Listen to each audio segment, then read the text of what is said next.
Gloria al nombre de Jesús. Vamos a abrir nuestras Biblias ahí a Marcos 6, si me acompaña. Estoy agradecido con el Señor por el privilegio que me da de predicar la palabra del Señor, a nuestro pastor también, por el privilegio. Estamos orando por él. Sé que cuando no está, pues lo extrañamos, ¿verdad? Miramos allá el asiento y pues, ¿qué pasó con el pastor? Pero gracias, Señor, que él fue a un asunto allá de familia en Chicago y que el Señor lo traiga con bien el día, creo que mañana va a venir de regreso. Amén. Oramos por él. Marcos 6, capítulo 6, verso 1. Cuando lo tenga una vez me dice, amén. Amén. Dice la escritura así: en el nombre de Jesús salió Jesús de ahí y vino a su tierra, y le seguían sus discípulos. Y llegando el día de reposo, comenzó a enseñar en la sinagoga, y muchos oyéndole se admiraban y decían: ¿de dónde tiene estas cosas? ¿Y qué sabiduría es esta que le es dada? ¿Y estos milagros que por sus manos son hechos? ¿No es este el carpintero, hijo de María, hermano de Jacobo, de José, de Judas y de Simón? ¿No están también aquí con nosotros sus hermanas? Y se escandalizaban de él. Mas Jesús le decía: no hay profeta sin honra, sino en su propia tierra, y entre sus parientes, y en su casa. Y no pudo hacer ahí ningún milagro, salvo que sanó a unos pocos enfermos, poniendo sobre ellos las manos. Y estaba asombrado de la incredulidad de ellos, y recorría las aldeas de alrededor enseñando. Hasta ahí, amén. Ore por mí para que el Señor me dirija esta mañana, amén. Padre, te damos gracias por el privilegio de estar aquí en tu casa, Señor. Hay muchos que están en el hospital en este momento anhelando y deseando estar en una iglesia. Hay muchos que están en la cárcel, Señor, quizás anhelando estar aquí en un templo adorando y glorificando tu nombre. Pero te damos gracias porque hoy día entramos por esas puertas con acción de gracias, Señor, con alabanza en nuestra boca. Padre, dirige esta predicación, Señor. Quita todo lo que está perturbando los aires, Señor. Todo espíritu maligno que quiera perturbar, en el nombre de Jesús se va. Y te damos a ti la honra y la gloria. Y el pueblo del Señor dice amén. Tome su lugar glorificando al Señor.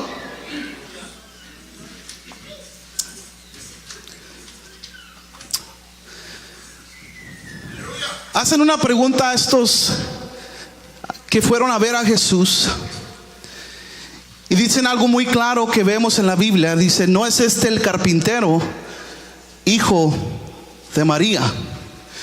Es interesante, hermanos, que la Biblia no nos relata, no nos describe mucho acerca de la adolescencia de Jesús, excepto cuando él tenía 12 años. Dice la escritura que él estaba allá en el templo enseñándole a los fariseos, a los religiosos, y se admiraban de él. La Biblia no nos relata tampoco mucho de la juventud de nuestro Señor Jesucristo, pero lo que sí nos relata es que él tuvo por oficio ser un carpintero. Marcos 6:3 lo leímos: ¿no es este el carpintero? Y meditando un poco en esto, me preguntaba yo que haber escogido el Señor de cualquier oficio en el mundo, ¿por qué escogió? Quiero que usted en su mente ahorita se haga esta pregunta: ¿por qué escogió venir a este mundo a ser un carpintero?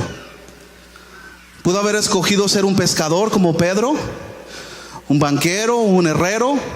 Pudo haber escogido cualquier oficio, pero el Señor le plació ser un carpintero.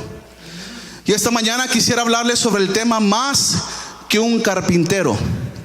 Más que un carpintero.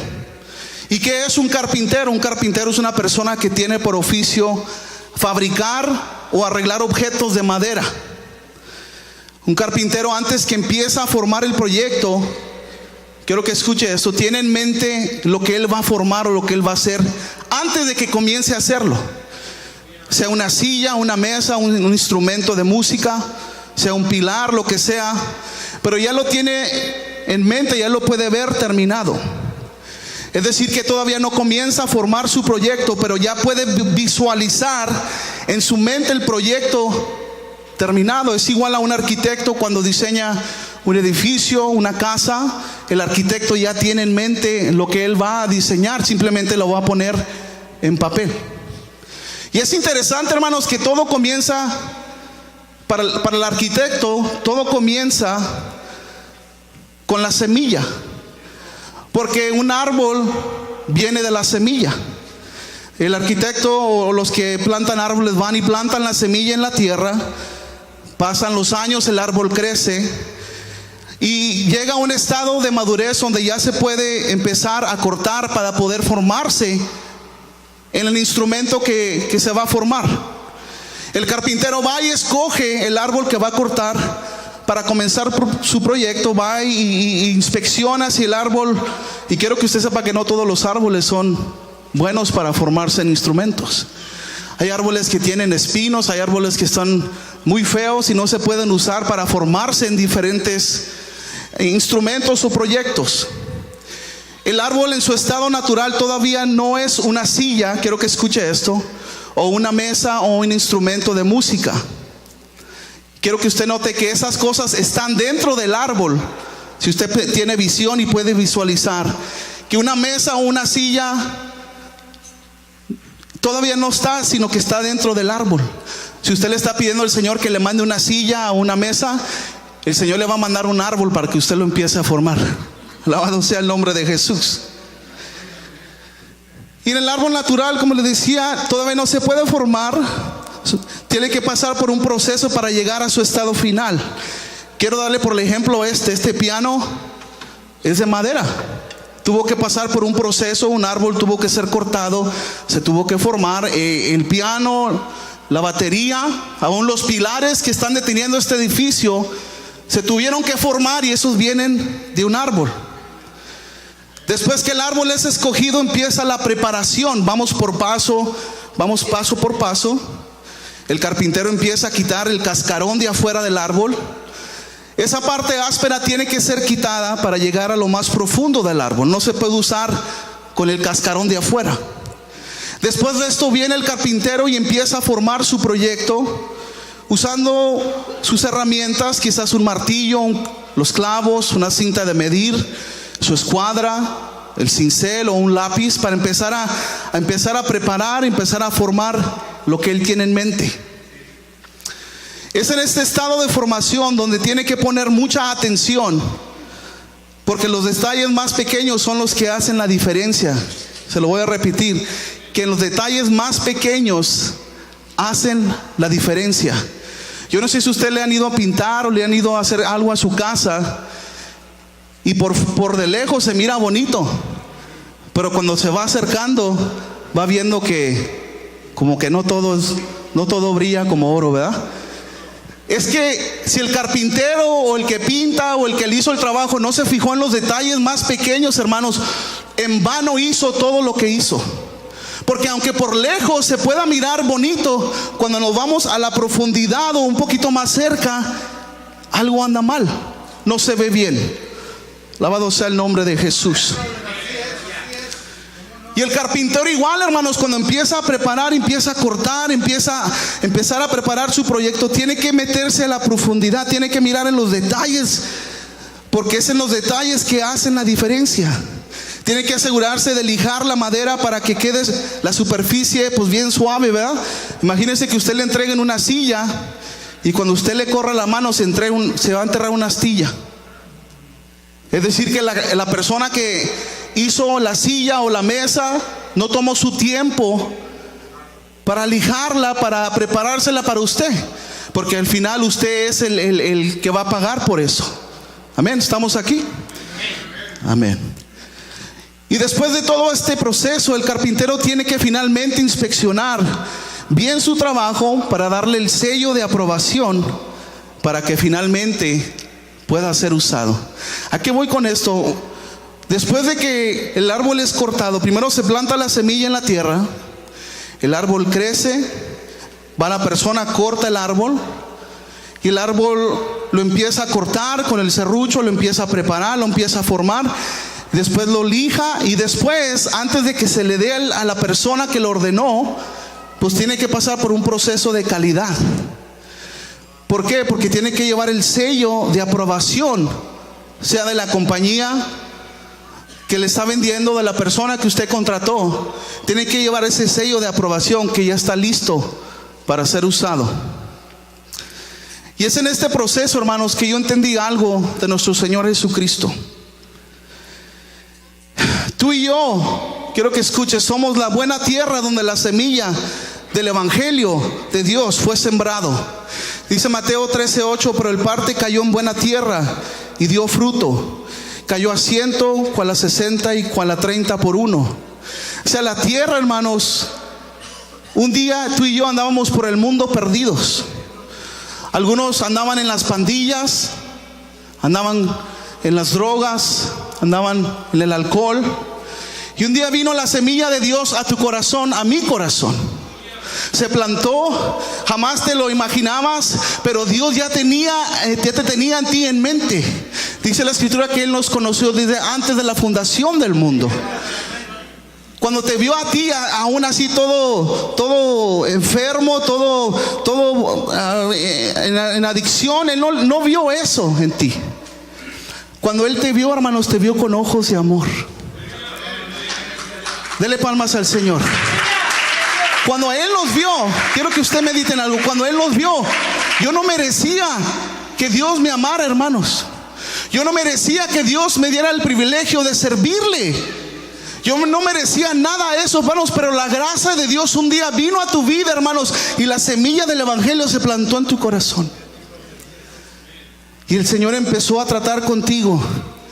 Se empezó a regar en una manera espiritual. Venías a la iglesia, quizás un amigo, una amiga te invitó, ¿sabes qué? Vamos a la iglesia. Oh, quiero que conozcas al Dios que yo sirvo. Y viniste aquí, las alabanzas te empezaron a tocar, la palabra de Dios te empezó a hablar al corazón. Y es la presencia del Espíritu Santo, hermanos, que empieza a germinar esa semilla cuando es plantada en los corazones. 1 Corintios 3:6 dice, yo planté, Apolo regó, dice, pero el crecimiento lo da Dios. Alabado sea el nombre de Jesús. La Biblia misma nos compara con árboles en Jeremías 17:7-8. Dice la Escritura, bendito el varón que confía en Jehová y cuya confianza es Jehová. Dice, porque será como árbol plantado junto a las aguas, que junto a la corriente echará sus raíces y no verá cuando viene el calor, sino que su hoja estará verde, y en el año de sequía no se fatigará ni dejará de dar fruto. Alabado sea el nombre de Jesús. Y quizás dirás tú, hermanos, pero yo ya tengo años en el Evangelio, ¿cómo me puede usar Dios a mí? Para Dios no hay nada imposible, hermanos. El Señor empezó a usar a Moisés cuando tenía 80 años. Yo tengo 39 años, hermanos, y a veces me levanto con las rodillas que me duelen. Como dice el hermano Willy, ¿va? Pero 80 años. No se preocupe, hermanos, porque aún Dios, dice la Escritura en Salmos 92:12, dice que el justo florecerá como la palmera y se crecerá como el cedro en el Líbano. Plantados en la casa de Jehová, en los atrios de nuestro Dios florecerán. Y lo dice, aún en la vejez fructificarán, estarán vigorosos y verdes. Es decir, que no hay excusa, hermanos. Si eres joven, hermanos, dale gloria a Dios y empieza a buscar de Dios y empieza a servir. Si estás en los 40 como yo, o voy a pasar a esa etapa, gloria a Dios, le vamos a servir. Si estás en los 60, 70, 80 años, empieza, hermanos, a exaltar el nombre de Jesús. Empieza a hacer algo, hermanos, porque todavía el Señor no termina contigo. Todavía Dios no ha acabado contigo, hermano. Quizás tú dices, no, yo estoy anciano o anciana. Hermano, ¿estás lista o listo para que el Señor te empiece a usar? Después de haber sido escogidos por el Señor, como les dije, que fuimos según escogido antes de la fundación del mundo, Dios ya nos tenía en mente. Después el Señor te escoge, después de que te escoge, ahora te empieza a preparar. El Señor tiene que quitar lo áspero, el cascarón de nuestras vidas. Tiene que tratar con tu apellido. Tiene que empezar a tratar quizás con tu país. No, hermanos, es que yo soy del Salvador y así soy de corajudo. No, hermanos, cuando venimos a los pies de Cristo, el coraje, no importa si eres de Rusia o de China, hermanos, aunque seas de Nicaragua, Dominican Republic, hermano, no importa. Cuando viene el Señor y empieza a tratar contigo, hermanos, prepárate. Porque por fuera, hermanos, lo feo, lo áspero mío, Dios tiene que empezar a tratar. Tiene que empezar a quebrar eso que no le gusta a Él. Yo les digo, muchos se apoderan de su apellido. Es que yo soy, y no lo voy a decir un apellido porque después de aquí, pero es que yo vengo de México, hermanos. De allá los hombres son bigotones y no lloran. Con mi hermano Willy, no lloran. No, hermanos, cuando viene la palabra de Dios, empieza a tratar contigo. Alabado sea el nombre de Jesús. No importa de qué país eres, no importa qué apellido tengas, hermano. Dios es poderoso, hermanos, para tratar con uno en nuestro carácter, y le damos gracias al Señor por eso. Muchas veces también en tu preparación Dios nos tiene que sacar de nuestra parentela, como lo hizo con Abraham, y le voy a mostrar cómo.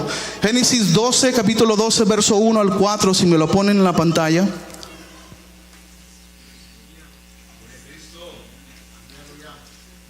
Recuerde que estamos hablando en la preparación. Estamos viendo en tipo de figura lo que es un árbol, comparándonos a los árboles, y cómo Dios empieza a tratar con uno. Y muchas veces el Señor nos tiene que sacar de nuestro país, de nuestro estado, de nuestra tierra, para empezar a tratar con nosotros. Génesis 12:1 dice la escritura: pero Jehová había dicho a Abraham: vete de tu tierra y de tu parentela y de la casa de tu padre a la tierra que te mostraré.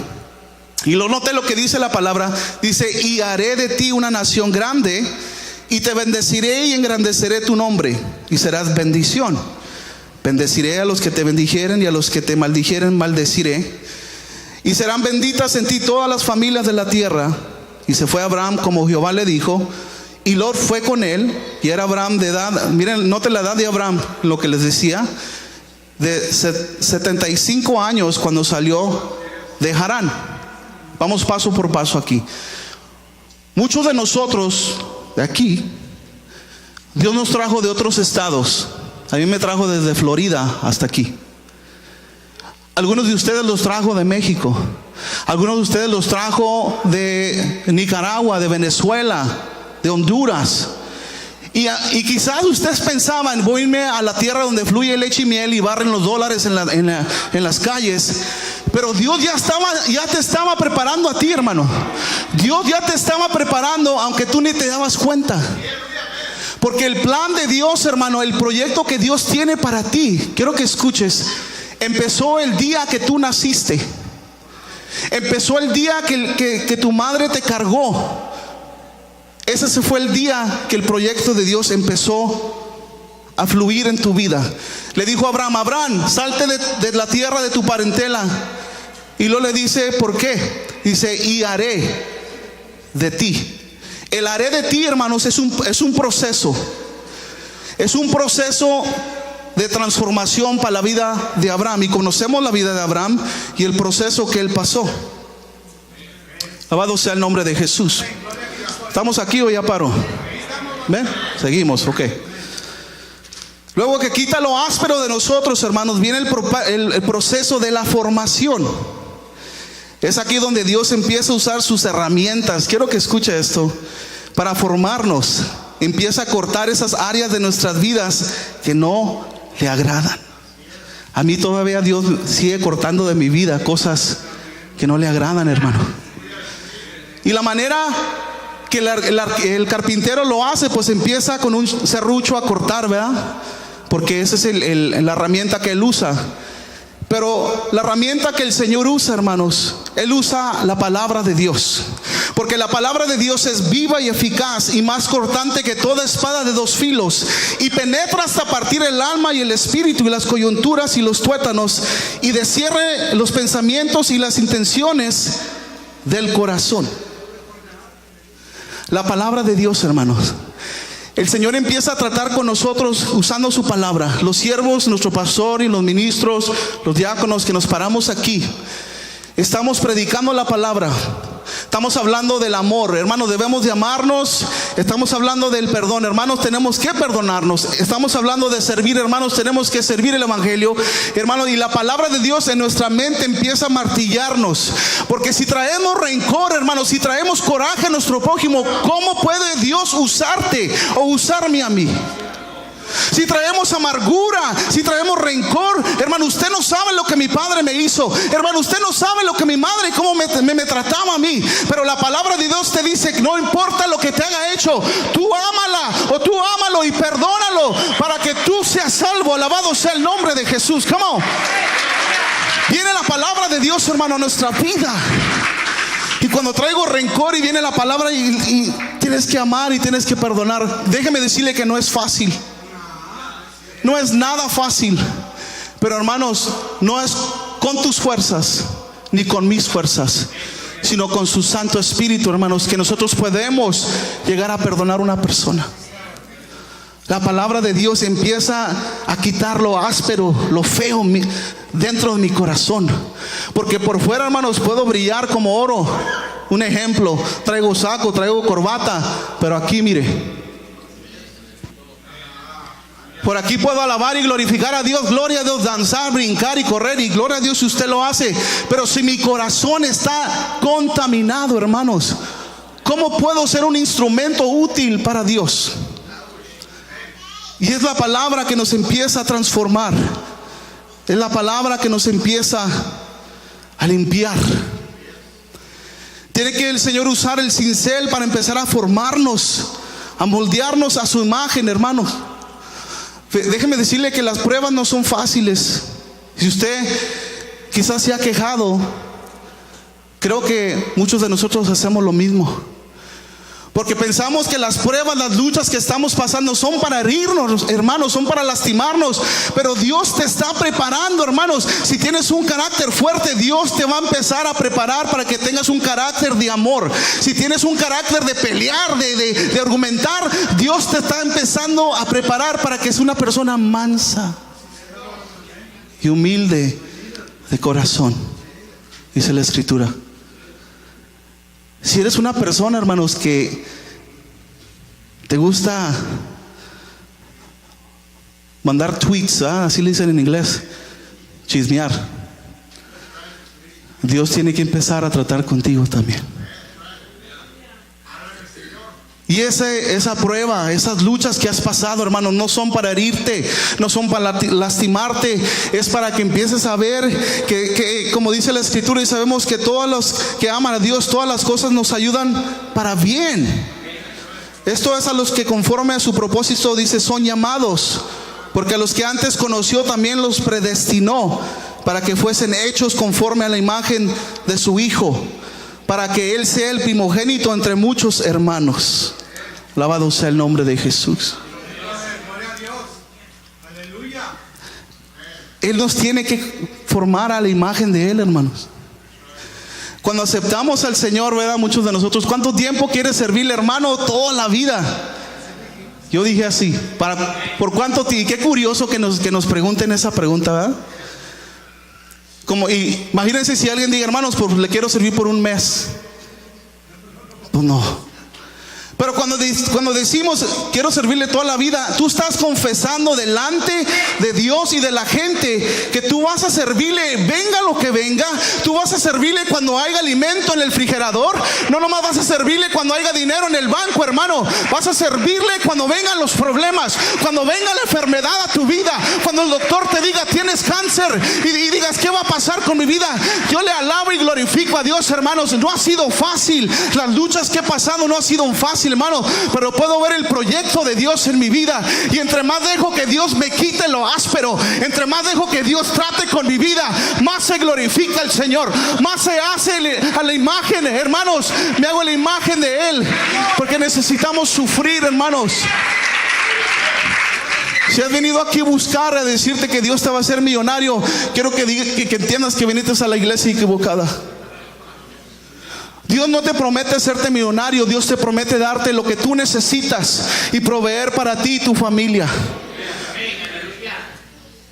Hermano, pero he llegado a comer frijoles y arroz. Dios está proveyendo. si Dios alimenta a los pájaros que andan volando ahí, que no fueron hechos a la imagen de Dios, si Dios alimenta a esos pájaros, hermano, ¿cuánto más a ti y a mí que somos hechos a la imagen de Dios? Come on. ¿Cuánto más a ti, hermano, que fuiste lavado con la sangre de Cristo? Oh man, God is awesome. Dios es maravilloso, hermanos.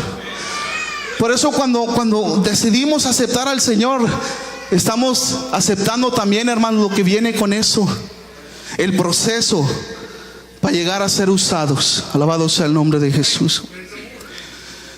Es en el estado final de la formación donde Dios se fija en los detalles más pequeños de tu vida. Quiero dar aquí un pause. Si tú piensas que Dios no se fija en las cosas más pequeñas de tu vida, estás equivocado. Dice la Escritura que Él mira si tú le das un vaso de agua a una persona que tiene sed. Él mira si tú le das de comer a la gente pobre. Él tiene contado los cabellos de tu cabeza, cada uno de ellos, los detalles pequeños. Los detalles pequeños. Y es ahí donde el Señor nos tiene que llevar a un proceso más íntimo, hermanos. Un proceso más profundo. Porque Él tiene que sacar las imperfecciones y nos tiene que pasar por esos filtros de control de calidad. Y ahí es donde saca la lija de la prueba, ¿verdad? ¿No se ha fijado en la madera? ¿Tienen nudos en la madera? ¿Verdad que cuando usted corta el serrucho, los que han cortado madera, cuando le pasa el serrucho por ese nudo, se atora, hermanos, porque es madera muy dura, muy fuerte. Quiero que usted entienda que muchos de nosotros tenemos nudos dentro de nosotros, que Dios tiene que empezar a lijar. Dios tiene que empezar a usar la lija de la prueba para empezar a suavizar. Y pasa la mano por tu vida y te toca. Y muchas veces, en vez de darle gloria a Dios, nos quejamos. Y dice el Señor, todavía no está listo. Y empieza a lijarlo otra vez. Te empieza a pasar por pruebas, por luchas, por situaciones en tu vida. Y cuando ya no te quejas, hermano, y en vez de quejar, haces esto. Gracias. Cuando empiezas a darle gracias a Dios por las pruebas, hermano, entonces Dios está haciendo algo en tu vida. Cuando empiezas a parar de quejarte y darle gracias a Dios. Gracias, Señor, se me ponchó el carro en el freeway. Gracias te doy, Señor, porque quizás allá más enfrente me salvabas de un accidente. Me corrieron del trabajo. Gracias, Señor, porque tienes otro mejor para mí. Se me descompuso el carro. Gracias, Señor, porque tú tienes otro carro para mí. Y Dios empieza a ver, ya está listo. Ya está listo. Cuando no se empieza a quejar de las luchas y las pruebas, entonces ya está listo. Y viene y pone el sello de aprobación. Acompáñame a 2 Timoteo 2:19.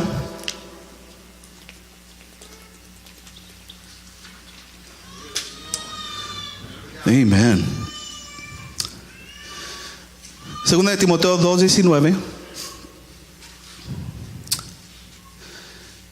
a pedir a Israel que pase. Y los músicos también. 2 Timoteo 2:19, si me acompaña. Gloria es el nombre de Jesús. Amén. ¿Estamos ahí? 2 Timoteo 2:19 dice: pero el fundamento de Dios está firme, teniendo este sello. Conoce el Señor a los que son suyos, y apártese de iniquidad todo aquel que invoca el nombre de Cristo. Y no note lo que dice la Escritura: pero en una casa grande no solamente hay utensilios de oro y de plata, sino también de madera y de barro. Y unos son para usos honrosos y otros para usos viles. Así que si alguno se limpia de estas cosas, será instrumento para honra, santificado, útil al Señor y dispuesto para toda buena obra. 1 Corintios 4:7, pero tenemos este tesoro en vasos de barro para que la excelencia del poder sea de Dios y no de nosotros. Jeremías 18:6 dice esta pregunta: ¿no podré yo hacer de vosotros como este alfarero, oh casa de Israel? Dice Jehová. He aquí que como el barro en la mano del alfarero, así sois vosotros en mi mano, oh casa de Israel. Mucha gente cuando vio a Jesús fue a su tierra, fue a predicar y se maravillaban de la sabiduría, del poder, de los milagros, y decían: ¿no es este el carpintero? A ese que miraban ahí junto a José, su padre, aprendiendo, José pues sabía quién era Jesús, pero Jesús ahí quizás haciendo una mesa, quizás haciendo una silla. En lo físico, ese instrumento, como este piano, alguien tenía que usarlo. Alguien tiene que usar el piano. Dios usa instrumentos para usar el piano. Y en lo espiritual igual nosotros, hermanos, usted y yo. Quiero que sepa algo: que cuando Dios empieza a tocar nuestras vidas, empieza una alabanza a salir de nuestro corazón tan preciosa que llega hasta la presencia de nuestro Dios. Cuando no viene esa queja y viene esa alabanza y dice: Señor, gracias te doy. Cuando viene ese dolor, quizás esa noticia que te dicen tienes cáncer, y empiezas a pensar qué va a pasar con mi vida, con mi familia. Pero es necesario ese proceso, hermanos, para llegar a un punto donde Dios te pueda usar. El Dios que servimos, hermanos, murió colgado en un árbol, en una cruz. Él derramó su sangre. Él vino a este mundo por un propósito: para amarte y para decir: yo doy mi vida por ti. No importa lo que has hecho, no importa dónde has estado, lo que importa es que tú te entregues a Él, para que Él sea tu Salvador, para que Él sea tu Rey de Reyes y Señor de Señores, para que Él sea Jehová Shalom y te dé paz en la tormenta, para que Él sea Jehová Rafa, hermanos, cuando estés enfermo, y sea tu sanador, para que sea Jehová Nisi cuando estamos peleando o en guerra contra el enemigo y Él pelea tus batallas. Muchos queremos ser usados dentro de la iglesia, pero no queremos pasar por el proceso. Y esta mañana el Señor te hace una pregunta: ¿quieres que Dios te use? Si quieres que Dios te use, entonces necesitas pasar por el proceso que Dios te va a pasar. Y quizás tú has pensado: hermano, pero yo quiero ser un día un pastor, un evangelista, un maestro, un músico. Y esos son dones buenos, son ministerios buenos, hermanos. Pero quizás Dios te ha traído a este mundo para que seas un pilar. Detrás de este sheetrock del edificio, usted no mira los pilares, pero el pilar está deteniendo, hermanos, el peso de este techo. Y quizás Dios te ha traído a ti, hermano, hermana, para que seas un pilar. Un pilar en tu familia, un pilar quizás en tu trabajo, hermanos, donde hay gente que se está perdiendo. Pero Dios te ha traído también a la iglesia, a su cuerpo, para que seas un pilar y sostengas, hermano, en oración a la familia pastoral. Sostengas en oración a los músicos, a los coristas. Sostengas en oración, hermanos, a los niños que están creciendo aquí. Y quizás Dios te trajo para eso, hermano. Quizás Dios te trajo para que empezara a quitar lo áspero de ti, para empezar a quitar quizás las quejas de ti.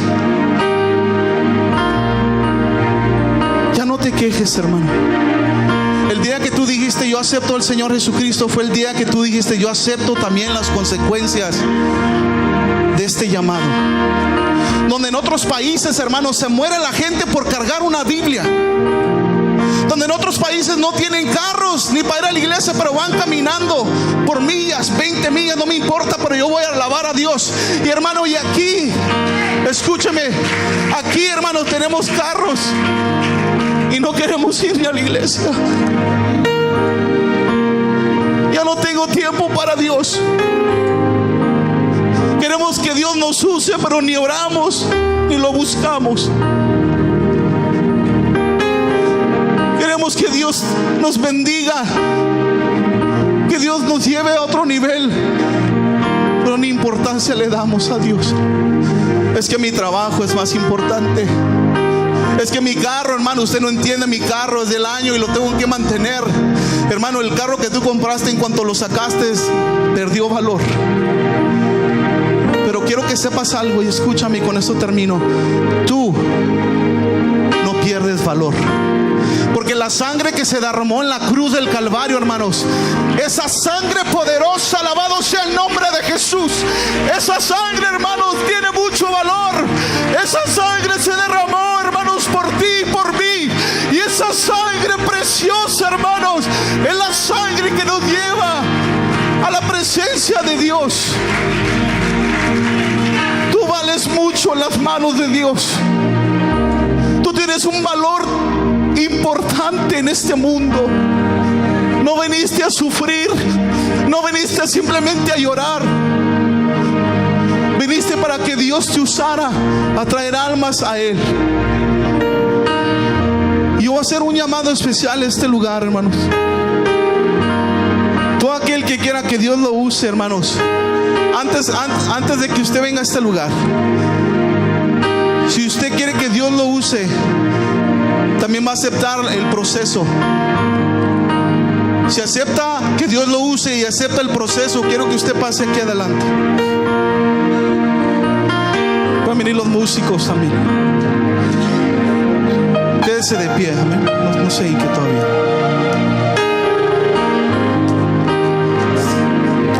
Usted está tomando un paso de fe y está diciendo, hermano, yo paso adelante y acepto que Dios, quiero que Dios me use, pero también acepto el proceso. Y yo vengo a decirte que vas a llorar, vas a sufrir por llevar el evangelio, pero la recompensa es algo precioso. La recompensa de aceptar al Señor Jesucristo en tu corazón nos da entrada a la vida eterna, al cielo con